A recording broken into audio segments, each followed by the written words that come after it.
우리 박 집사님은 이렇게 수필가이시거든요. 오늘도 제게 또 그동안 그냥 계신 게 아니라 책을 쓰신 걸 또 가지고 오셔서 건네주셨습니다.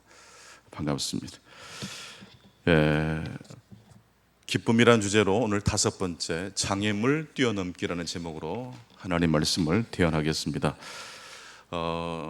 천사에게는 없지만 인간에게 있는 게 있답니다. 인간에게 있는 것이 천사에게 없는 것이 있습니다. 뭘까요? 그게 바로 배꼽이라고 합니다. 배꼽이 의미하는 것은 상처입니다.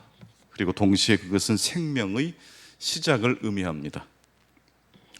어떤 이야기가 재미가 있고 우리 삶에 활력을 줄까요?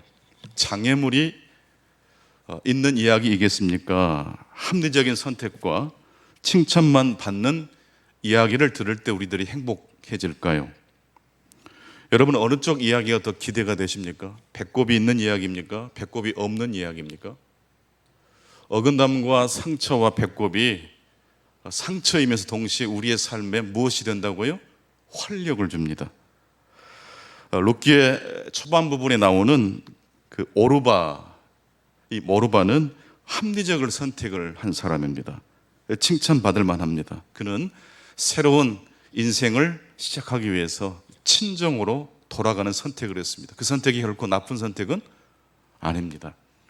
하지만 그런 합리적 선택, 칭찬을 받을 만한 선택은 룻기 전체 이야기의 활력이 되지는 못합니다. 그리고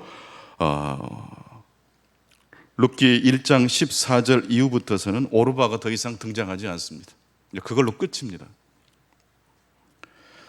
완벽한 이야기, 합리적인 이야기, 성공적 이야기가 들을 땐 참 좋은 것 같지만 계속 듣기에는 부담스럽습니다.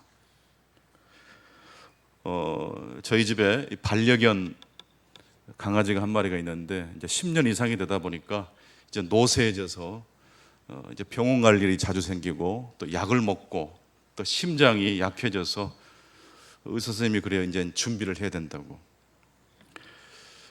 이제 약을 또 한 달치를 지어왔는데 약을 먹일 시간이 됐는데 약봉지가 안 보여요. 저희 집사람이 집안을 온통을 다 찾고 뒤졌는데도 약봉지가 보이지 않습니다. 이제 한 30분 정도 지나면 이제 약을 먹어야 될 시간인데 심장에 꼭 필요한 약이기 때문에 먹어야 되는데 마음이 급해져요. 분명히 집에 약봉지를 가지고 왔다는 기억이 있다는 거예요, 제 집사람에게. 그래도 모르니까 한번 어디를 거쳐왔는지를 한번 더듬어서 찾아가 보면 좋겠다. 역시 아무리 찾아봐도 보입니까? 안 보입니까? 안 보여요. 그래서 이렇게 마음을 먹고 이야기를 나눴습니다. 어차피 이 약이 다시 병원에 가서 또 짓더라도 손해는 아니다. 한 달 뒤면 또 약을 지어야 되는데 2달치 약을 지었다 생각하면 되지 않겠는가? 속상하지 말고 다시 병원 가서 약 지으면 되지 않겠느냐. 그렇게 하고 이제 제 집사람이 이제 약을 지으러 병원으로 출발을 하려고 하는데 나갔는데 금방 들어와요. 표정이 확 밝아져 가지고 약봉지를 여러분의 기대와 희망 가운데 발견을 했습니다. 흘린 거죠. 근데 지나가는 분이 그대로 놔두지 않고 잘 보이는 곳에 딱 올려놓으셨어요. 제가 이런 동네에서 삽니다. 여러분, 어제 저희 가정에 약봉지를 잃어버린 이벤트가 사건이 없었다면 그쵸, 그냥 지나가는 날입니다. 근데 약봉지를 잃었다가 다시 어떻게 했어요?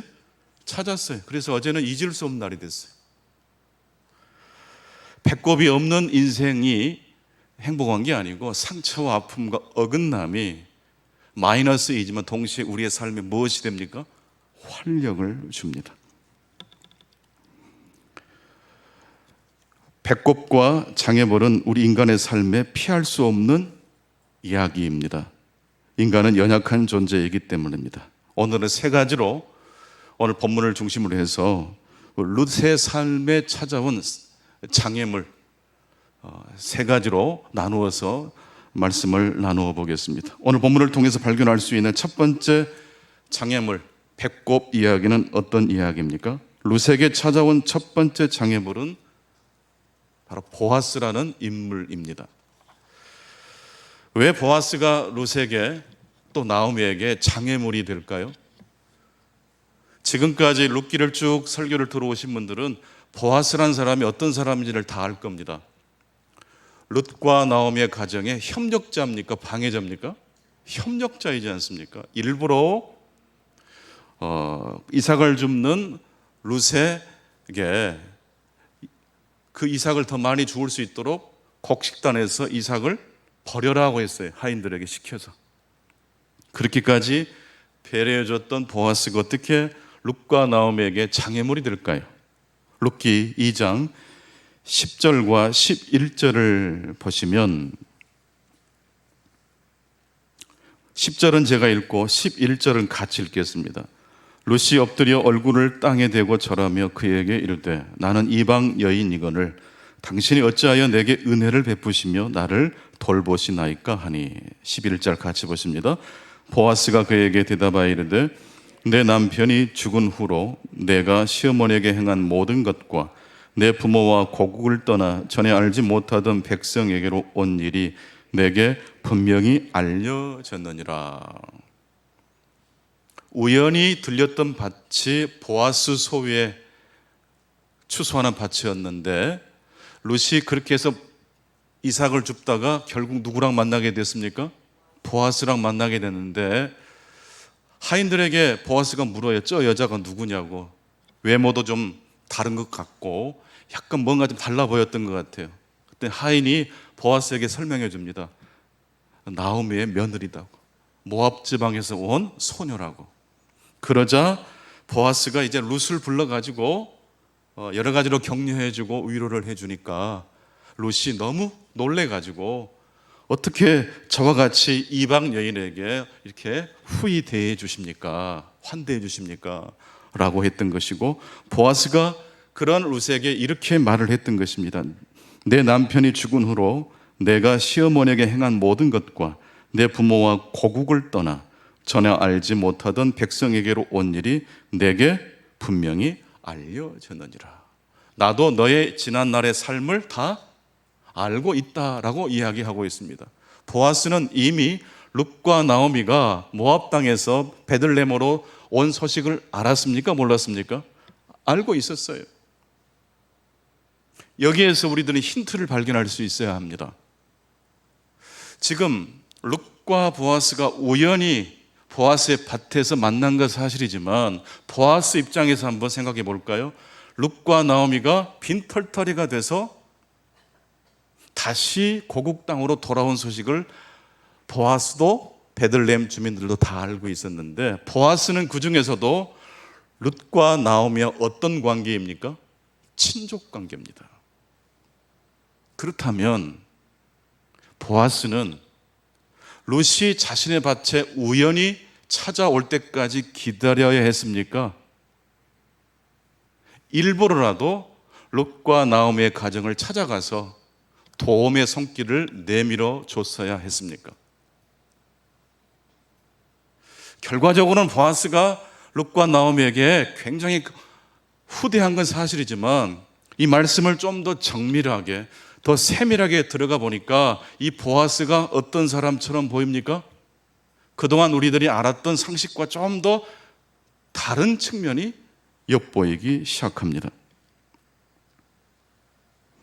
보아스는 룻과 나오미의 이야기를 이미 다 알고 있었지만 먼저 룻과 나오미에게 다가가지 않았다는 이야기입니다. 솔직히 말씀드려서 보아스가 룻에게 찾아가는 것이 쉽습니까? 룻이 보아스를 찾아가는 것이 더 쉽습니까?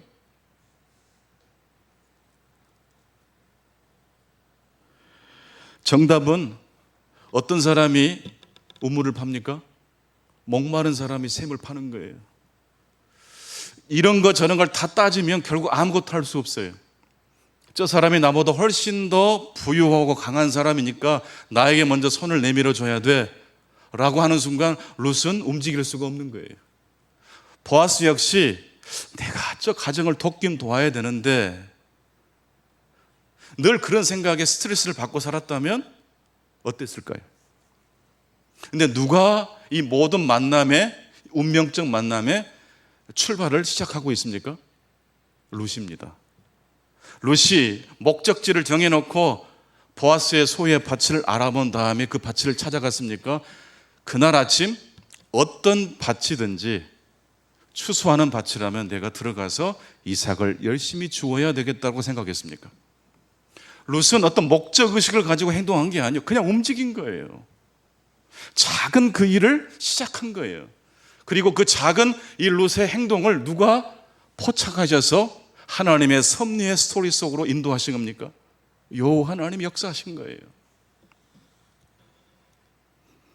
그럼에도 불구하고 우리는 여기에서 한 가지 분명히 짚고 넘어가야 될 것이 있습니다.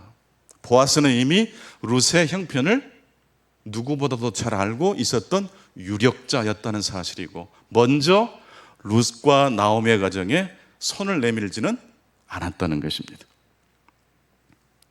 왜 보아스는 룻과 나오미에게 먼저 손을 내밀지 않았을까요?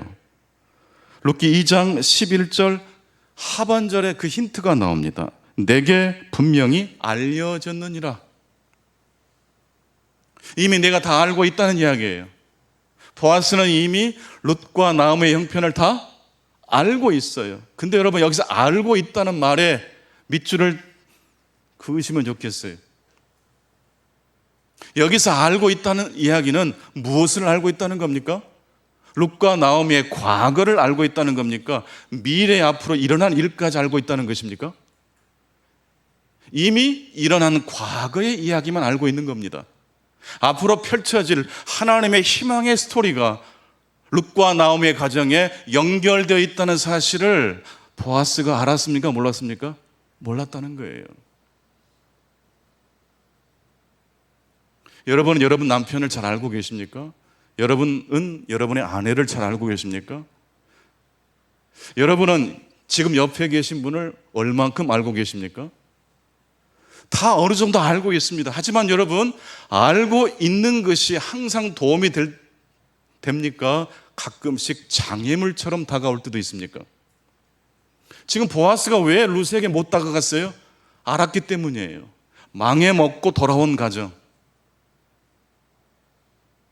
돌이킬 수 없는 큰 상처를 안고 돌아온 가정, 분명한 사실을 보아스는 알고 있었어요. 하지만 보아스가 알고 있었던 그 알미란 하나님이 보시는 총체적인 알 속에 자신의 지식을 겸손하게 내려놓고 알고 있는 것이 아니라 누구나 다 알 수 있는 룻과 나오미 가정에 일어났던 복구 불가능한 이미 일어나 버린 그 일에 대해서만 알고 있었던 것입니다. 만약 보아스가 앞으로 룻과 나오미의 가정에 하나님의 예측 불가능한 희망의 스토리가 연결되어 있다는 사실을 알았다면, 모르긴 몰라도 보아스가 누구를 먼저 찾아갈 가능성이 높았을까요? 룻을 막 찾아가지고 수배해서 우리 밭으로 오라고 했지 않겠습니까?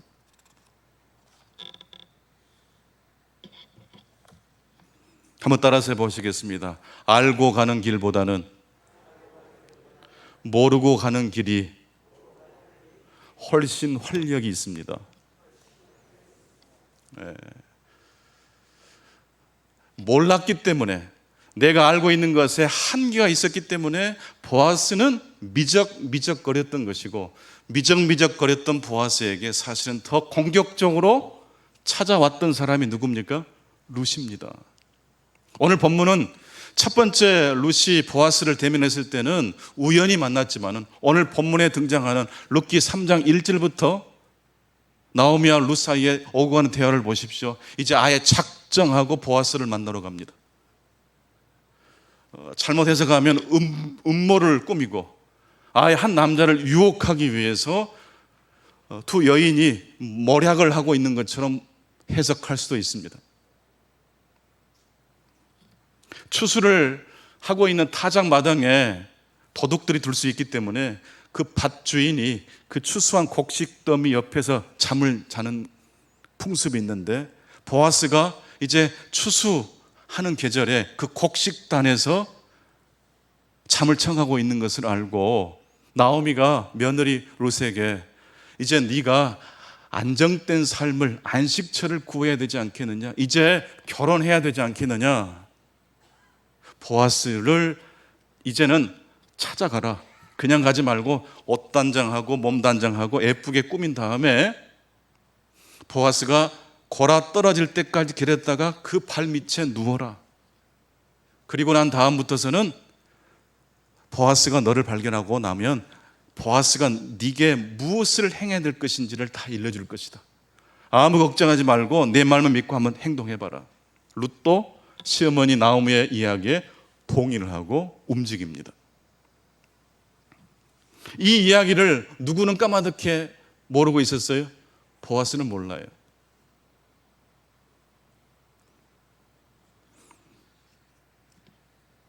그런데 이제 두 번째 장애물이 여기서 등장합니다. 첫 번째 장애물은 유력자였고 똑똑한 사람이었지만 룻과 나오미의 이야기를 이미 알고 있었지만 앞으로 되어질 미래의 이야기까지 알지 못한 채 이미 일어난 과거의 이야기만 전부인 것처럼 착각했던 보아스, 바로 그 보아스가 룻의 장애물이었고 그 장애물을 룻은 어떻게 극복합니까? 룻이 보아스를 만나러 갑니까? 보아스가 룻을 만나러 올 때까지 룻이 기다렸습니까? 룻이 먼저 움직였습니다. 두 번째 룻에게 찾아온 장애물은 무엇입니까? 나오미입니다. 첫 번째 장애물은 보아스였고 두 번째 룻에게 찾아온 장애물은 나오미였습니다. 자, 오늘 본문 말씀을 보게 되면 나오미가 어떻게 룻에게 장애물이 되고 있는지를 말씀을 통해서 우리가 힌트를 얻을 수 있습니다. 자, 오늘 룻기 3장 1절부터서 4절 말씀까지 한번 읽어 보시겠습니다. 성경과 여러분이 가진 성경책을 직접 보고 읽으면 더 좋겠습니다. 같이 보십니다. 룻의 시어머니 나오미가 그에게 이르되 내 딸아 내가 너를 위하여 안식할 곳을 구하여 너를 복되게 하여 하지 않겠느냐. 내가 함께 하던 하녀들을 둔 보아스는 우리의 친족이 아니냐. 보라 그가 오늘 밤에 타작 마당에서 보리를 까물리라.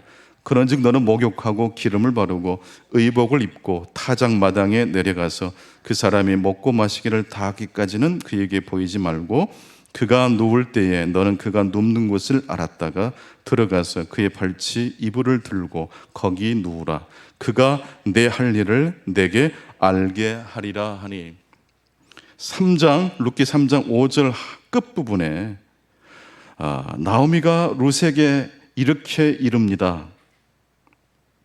4절 끝부분에 이렇게 내가 시킨 대로 하면 그 다음부터서는 누가 주도해서 너를 이끌어준다고 나오미가 룻에게 말을 했습니까? 보아스가 그 다음부터는 다 주도할 테니까 너는 내가 시킨 대로만 해라 라고 했어요. 그러면 과연 보아스가 나머지 모든 일들을 적극적으로 능동적으로 그렇게 추진하면서 룻을 이끌어 줬습니까? 확인 한번 해보면 좋겠습니다. 자, 9절 봅니다. 6절부터 8절까지 제가 읽고 9절은 같이 읽겠습니다. 그가 타작 마당으로 내려가서 시어머니의 명령대로 다 하니라. 보아스가 먹고 마시고 마음이 즐거워 가서 곡식단 더미의 끝에 눕는지라. 룻이 가만히 가서 그의 발치 이불을 들고 거기 누웠더라. 밤중에 그가 놀라 몸을 돌이켜본 즉 한 여인이 자기 발치에 누워 있는지라. 이르되 내가 누구냐 하니 대답하되 나는 당신의 여종 룻이오니 당신의 옷자락을 펴 당신의 여종을 덮으소서. 이는 당신이 기업을 물을 자가 됨이니이다 하니. 지금 누가 누구에게 앞으로 되어질 일을 말하고 있습니까? 보아스가 룻에게 말합니까? 룻이 보아스에게 말하고 있습니까? 만약 나오미가 시킨 대로 룻이 수동적으로 보아스가 어떻게 행동하느냐에 따라서 반응만 하기로 작정했다면 어떻게 됐겠습니까? 모든 계획이 또 물거품되거나 엉망진창될 가능성이 있어요. 왜냐하면 보아스는 룻과 나오미에 대하여 어떤 생각을 이미 가지고 있는 사람입니까? 선입견을 가지고 있는 사람이에요. 그래서 룻은 시어머니에게는 네, 그렇게 하겠습니다라고 말을 했지만 정작 막상 현장에 가서는 어떻게 하고 있습니까? 직접 본인이 주도하면서 적극적으로 보아스에게 이렇게 행해야 된다는 것을 일러주고 있습니다. 9절을 다시 한번 같이 한번 보시겠습니다. 9절입니다. 시작. 이르되 내가 누구냐 하니 대답하되 나는 당신의 여종 루시오니 당신의 옷자락을 펴 당신의 여종을 덮으소서 이는 당신이 기업을 물을 자가 됨이니이다 하니 나는 당신의 여종 루시오니 당신의 옷자락을 펴서 당신의 여종을 덮으소서. 룻기 2장 12절에 보아스가 룻에게 축복을 빌어주는 장면이 나옵니다. 네가 고국을 떠나서 시어머니를 따라서 가나안 약속의 땅으로 들어온 것을 내가 다 안다. 그런 너의 착한 마음을 하나님이 복 주셔서 하나님의 날개로 하나님이 덮어주시기를 원한다.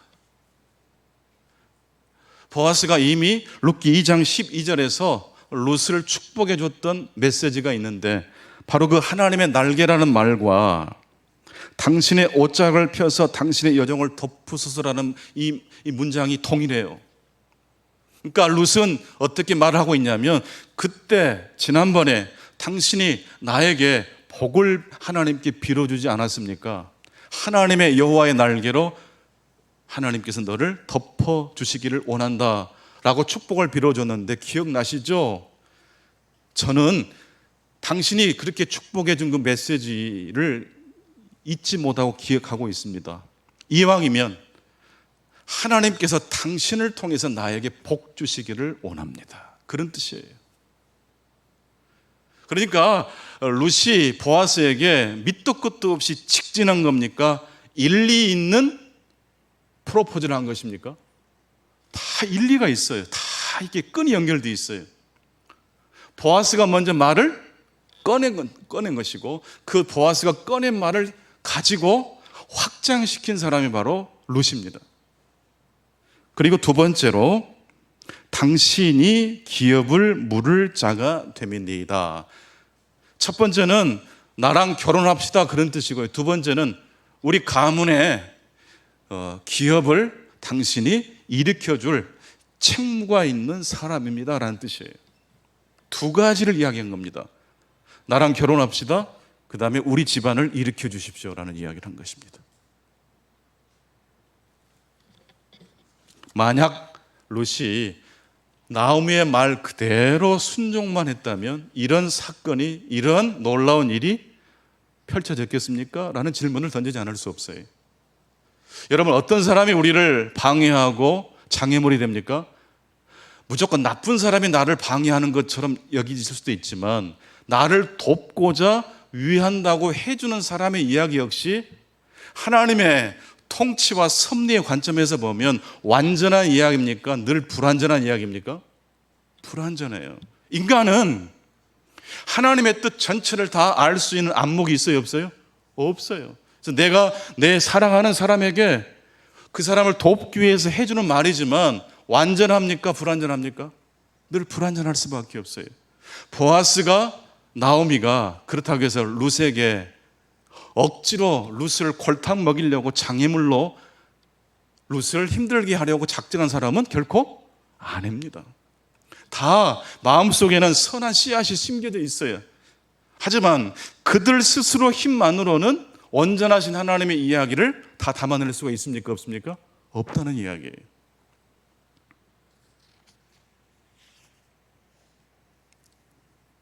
이제 세 번째 마지막 장애물 이야기입니다. 이제 룻을 통해서 각성이 된 보아스가 용기를 얻게 되고 결심을 하게 됩니다. 이 여자와 결혼해야 되겠다. 엘리멜렉 가문의 기업을 내가 다시 회복시켜줘야 되겠다. 마음은 먹고 있었지만 뭔가 이렇게 계기가 필요했던 것이었던 것인데 이 룻의 적극적이고 능동적인 행동 앞에 보아스의 마음이 활짝 활성화가 된 것입니다. 그런데 이 보아스의 발목을 잡는 것, 룻의 발목을 잡는 장애물이 마지막 세 번째로 등장하고 있습니다. 그것은 뭡니까? 자, 11절, 12절 말씀을 연속해서 같이 읽겠습니다. 11절은 제가 읽고 12절은 같이 보십니다. 그리고 이제 내 딸아 두려워하지 말라. 내가 내 말대로 내게 다 행하리라. 내가 현숙한 여자인 줄을 나의 성읍 백성이 다 아느니라. 참으로 나는 기업을 물을 자이나 기업 물을 자로서 나보다 더 가까운 사람이 있으니. 이제 보아스의 마음이 어떻게 됐어요? 룻과 결혼할 마음이 있어요, 없어요? 있어요. 엘리멜렉 가문을 다시 회복시킬 마음이 있어요, 없어요? 있어요. 여러분, 힘이 있다고 해서 다 하나님의 뜻에 순종할 수 있는 게 아니에요. 누군가가 내 삶에 동기부여를 해주는 사람, 그런 만남이 필요해요. 여유가 있다고 해서 다 선교하는 거 아니에요. 여유가 있다고 해서 다 구제할 수 있는 게 아니에요. 뭔가 하나님의 방아쇠가 필요한 거예요. 그런데 이제 보아스가 이제 마음을 먹고 룻과 함께 인생을 새롭게 펼쳐갈 결심을 한 순간 보아스와 룻 앞에 등장한 장애물은 무엇입니까?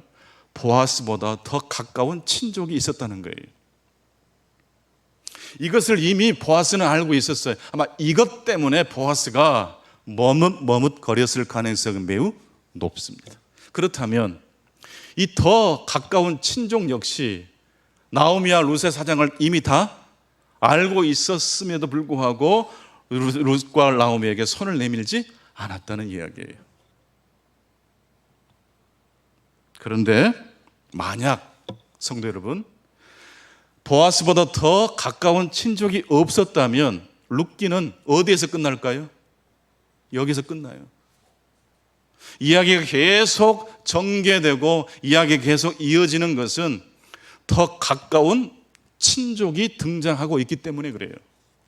여러분, 인생의 문제가 오늘 다 해결되기를 원하시는 분들만 아멘 해보시기 바랍니다. 모든 문제가 오늘 다 해결됐으면 좋겠다. 어쩌면 그렇게 영리하십니까? 여러분, 문제가 다 해결되면요, 우리 인생의 스토리도 끝나는 거예요. 계속 우리 인생이 연장되고 계속 살아가고 계속 숨을 쉰다는 것은 우리 삶에 무엇이 있다는 거예요? 어긋남이 있다는 거예요. 상처와 아픔이 있다는 거예요. 계속 내 뜻대로 되지 않은 일들이 벌어진다는 거예요. 그런데 보아스보다 더 가까운 친족을 부정적인 의미로만 그래서 해석할 필요는 없는 것 같아요. 나보다 더 가까운 친족이 있었다. 더 가까운 친족이 있었던 거예요. 요한복음 10장 10절 하반절에 보게 되면 예수님께서 이렇게 말씀하십니다. 내가 온 것은 양으로 생명을 얻게 하고 더 풍성히 얻게 하려 함이니라. 예수님 우리에게 생명을 주시기를 원하십니다. 그리고 더 나아가서 더 풍성히 주기를 원하십니다. 예수 생명으로 하나님의 백성이 됨을 감사하실 수 있기를 바랍니다. 뿐만 아니라 우리 인생이 계속 연장되는 이유는 더 풍성한 하나님의 은혜가 아직 우리의 삶에 들어오지 않았기 때문입니다. 은혜 받으셨습니까? 감사하시기 바랍니다. 동시에 더 큰 은혜가 우리의 삶에 계속 이어져 있다는 사실을 놓치지 않게 되기를 바랍니다. 보아스가 룻을 한밤중에 발견한 다음에 첫 번째로 던졌던 질문은 네가 누구냐였습니다. 룻기 3장 9절 첫 부분에 나오죠. 네가 누구냐? 얼마나 놀랬겠어요. 갑자기 한밤중에 발 밑에 아리따운 여인이 누워있는 그 장면을 보고 얼마나 보아스가 놀랬겠어요. 당신 누구요? 라고 했던 거예요. 나는 당신의 여종 룻입니다.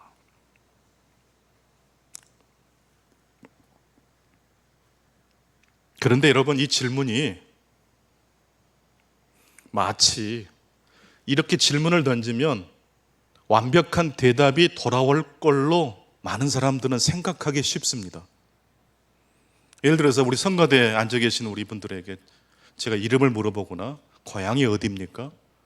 이렇게 물어보면 다 대답을 하시겠죠. 하지만 사람이 한 번 태어난 날이 딱 한 번인 것 같이 보이지만 생명을 하나님 우리에게 주실 뿐만 아니라 더 풍성히 생명을 계속해서 주시는 하나님이심을 믿으십니까? 그렇다면 우리는 한 번의 생일로 끝나는 게 아니라 두 번째, 세 번째 생일이 가능합니까? 그렇게 가능하다고 믿으시는 분들만 아멘 해보실까요? 그렇죠. 그러니까 당신 누구입니까? 라고 말을 했을 때 나는 누구누구입니다 라고 대답을 하지만 그것은 완벽한 대답일까요? 불완전한 대답일까요? 당신은 누구입니까? 나는 실패한 사람입니다. 나는 지난주에 이러이러한 일 때문에 속상한 사람입니다. 맞는 말이에요. 그런데 여러분, 그 대답이 영원히 고정된 대답입니까? 고정될 수 없는 대답입니까? 고정될 수 없어요. 지난주에 패배감을 느꼈다 할지라도 하나님은 오늘, 내일 또 다른 은혜를 우리에게 부어주시는 하나님이시기 때문에 그렇습니다. 양으로 생명을 얻게 하고 더 풍성히 얻게 하려 함이니라. 저는 집 중에 제가 제일 좋아하는 집이 무엇인가? 아파트를 좋아하는가? 주택을 좋아하는가? 빌딩을 좋아하는가? 여러분 아마 제가 어떤 집을 좋아할 것 같으십니까? 아파트, 주택, 빌딩. 네? 주택. 네. 아무래도 아파트보다는 주택이 저에겐 좀 더 좋은 것 같아요. 근데요, 정말 제가 좋아하는 집은요, 아파트, 주택, 빌딩도 아니고 바로 이 집입니다. In Between House. 꽃들에게 희망이라는 그 동화책에 등장하는 이야기인데요. 애벌레가 나비가 되기 위해서 반드시 들어가야 될 집이 있어요. 꽃이. 이 꽃들에게 희망을 이라는 이 책을 한글판으로 보다가 이 꽃이라는 단어를 어떻게 작가가 묘사했는지 궁금해서 원서를 사서 한번 읽어봤어요. 그랬더니 In Between House라고 되어 있어요. 애벌레가 하늘을 나는 나비가 되기 위해서 반드시 들어가야 될 집이 있는데 그걸 꽃인데 그 꽃을 작가는 In Between House, Between 사이란 뜻이에요. 하우스는 집이고 사이에 있는 집이에요. 애벌레와 나비 사이에 있는 집, Between House. 여러분 교회 예배당에 오실 때 여러분 어떤 생각을 가지고 오십니까? 새로운 하나님의 생명의 은총이 내 가슴에 새롭게 밀려들 것을 기대하시면서 오십니까? 어제까지 너무너무 절망했고 실망했다 할지라도 이 예배를 통해서 하나님이 우리에게 생명의 이야기를 붙들어 주시기 때문입니다. 그래서 이 예배는 다른 말로 하면 In Between House입니다. 사람들은 나에게 실패한 사람, 못된 사람, 양심이 불량한 사람, 거짓말하는 사람, 낙심하기 잘하는 사람, 늘 불평하는 사람이라고 이야기할 수 있어요. 또 그것이 틀린 말이 아닐 수도 있어요. 하지만 여러분, 그렇다 할지라도 그것이 영원히 고정된 이야기입니까? 언제든지 바꿔질 수 있는 이야기입니까? 그래서 여러분, 오늘 말씀의 결론, 진짜 우리 삶의 가장 무서운 장애물은 무엇일까요? 고정될 수 없는 인간을 고정화시키는 것이 우리가 가장 주의해야 될 장애물입니다. 실패한 사람, 낙심한 사람, 절망한 사람, 그럴 수 있어요. 룻도 나오미 인간적으로 보면 실패한 사람이에요. 하지만 지금 룻과 나오미는 어떤 집에 거하고 있어요? In Between House. 그런 정말로 큰 실패한 사람이 틀림이 없지만 새로운 희망의 이야기가 바로 하나님의 이야기가 룻과 나오미의 가정에 연결되고 있기 때문에 그렇습니다. 혹시 여러분들의 삶에 누군가가 찾아와서 당신 누구입니까? 라고 물어봤을 때 여러분은 어떻게 대답하시겠습니까? 나는 어디에서 태어났고 지금 무슨 일을 하고 지금 내 영혼의 형편이 이러이렇습니다 라고 대답하시겠죠. 하지만 여러분, 그 대답이 온전한 대답입니까? 불완전한 대답입니까? 고정화시킬 수 있습니까? 언제든지 바뀔 수 있습니까? 언제든지 바뀔 수 있습니다. 이왕이면 아파트도 소유하시고 여러 채 집도 있으면 좋지 않겠습니까? 하지만 여러분, 빌딩이 아무리 몇 채가 있고